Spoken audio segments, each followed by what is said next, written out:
John Louis memory స్కూల్కు అందరికీ మనస్ఫూర్తిగా స్వాగతం. ఈ ఎపిసోడ్లో memory grand master John Lewis చెప్పిన ఒక అద్భుతమైన విషయం గురించి తెలుసుకోబోతున్నాం. అదే గుర్తుంచుకోవడం అనే కళను నేర్చుకోవడం. మొదటగా memory grand master John Lewis వేసిన ఈ ప్రశ్నతోనే ఆరంభిద్దాం. అసలు మొత్తం విషయం యొక్క సారాంశం ఈ ఒక్క ప్రశ్నలోనే ఉంది కదా. మనలో చాలామందికి అనుభవమే కదా, కొన్నిసార్లు చదువుకోవడమనేది అబ్బా ఇదో పెద్ద పనిలాగా, ఏదో బలవంతంగా బట్టి పట్టాల్సిన భారంగా అనిపిస్తూ ఉంటుంది. ఇక్కడ చూడండి, ఈ తేడా ఎంత స్పష్టంగా ఉందో. జాన్ లూయిస్ చెప్పినట్టు ఒకవైపేమో నేర్చుకోవడమంటే ఒక పని, మరోవైపేమో అదొక అద్భుతమైన ఆవిష్కరణ. ఒకటి డ్యూటీలా అనిపిస్తే మరొకటి అడ్వెంచర్లా అనిపిస్తోంది. మరి ఈ చేదు మనస్తత్వం నుంచి ఆ ఉత్తేజకరమైన మనస్తత్వంలోకి ఎలా మారాలి? రండి చూద్దాం. సరే, ఆ అద్భుతమైన సాధనాల గురించి తెలుసుకునే ముందు ఒక చిన్న విషయం. అసలు ఏ విషయాన్నైనా సమర్థవంతంగా నేర్చుకోవాలంటే ప్రేరణ ఎందుకు అంత ముఖ్యం? అదే మొదటి అడుగు ఎందుకు కావాలి? జాన్ లూయిస్ దీనికొక మంచి పదం వాడారు. అదే గాలం. అంటే ఒక హుక్ అనమాట. చేపల్ని పట్టడానికి గాలం ఎలాగో మన మెదడు దృష్టిని లాగడానికి ఈ ప్రేరణ కూడా అచ్చం అలాంటిదే. ఇది మన మెదడును హేయ్, ఇప్పుడు మనం కాదో కొత్తది నేర్చుకోబోతున్నాం, రెడీగా ఉండు అని సిద్ధం చేస్తుంది. చూశారు కదా, పాఠం మొదలుపెట్టే ముందు కాస్త ప్రేరణ కలిగించడం వల్ల ఎన్ని లాభాలో. ఇది ఆసక్తిని పెంచుతుంది, నేర్చుకోవడాన్ని ఒక భారంలా కాకుండా ఒక ఆవిష్కరణగా మారుస్తుంది. అంతేకాదు, పాఠానికి మన నిజ జీవితానికి మధ్య ఒక సంబంధాన్ని ఏర్పరుస్తుంది. మన మెదడును కొత్త సమాచారాన్ని స్వీకరించడానికి సిద్ధం చేస్తుంది.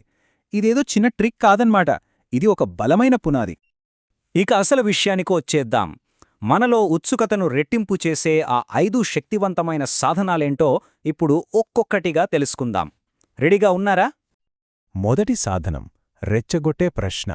అవును, మనల్ని ఆలోచింపజేసే ఒక పజిల్ గాని ఒక ప్రశ్న గాని విసిరితే చాలు, మన మెదడు దానికి సమాధానం వెతకడంలో బిజీ అయిపోతుంది.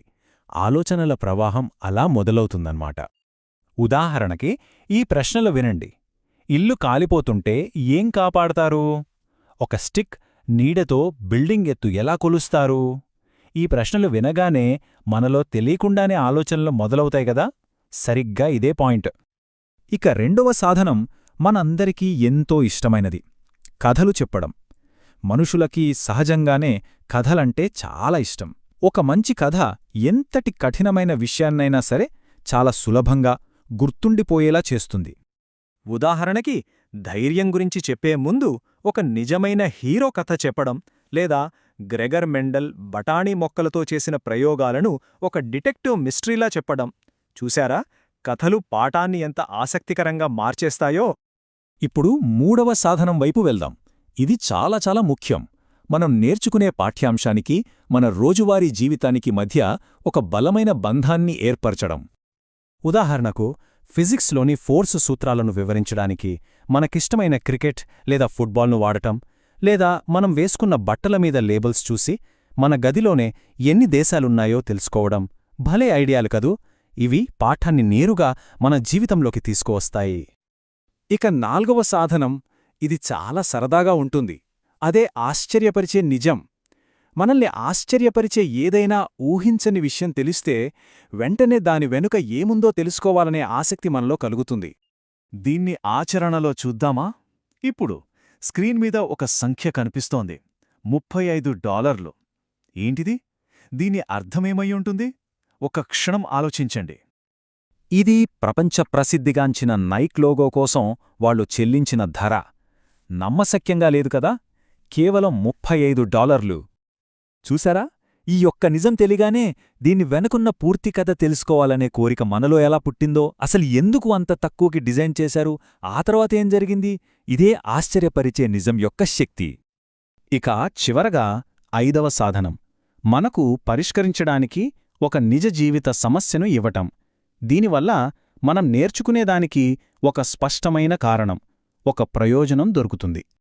కలుషితమైన నదిని ఎలా శుభ్రం చేయాలి, లేదా స్కూల్కి ఒక కొత్త రూల్ని ఎలా తయారు చెయ్యాలి, ఇలాంటి సమస్యలు మన ముందున్నప్పుడు వాటికి సంబంధించిన విషయాలను నేర్చుకోవడానికి మనం ఇంకా ఎక్కువ ఉత్సాహం చూపిస్తాం. అందుకే ఈ 5 సాధనాలు కలిసి తరగతి గది వాతావరణాన్ని మీరిది నేర్చుకోవాలి అనే ఒక నిర్బంధం నుండి వావ్ మనం కలిసి దీన్ని కనుక్కుందాం అనే ఒక అద్భుతమైన అన్వేషణగా మార్చేస్తాయి.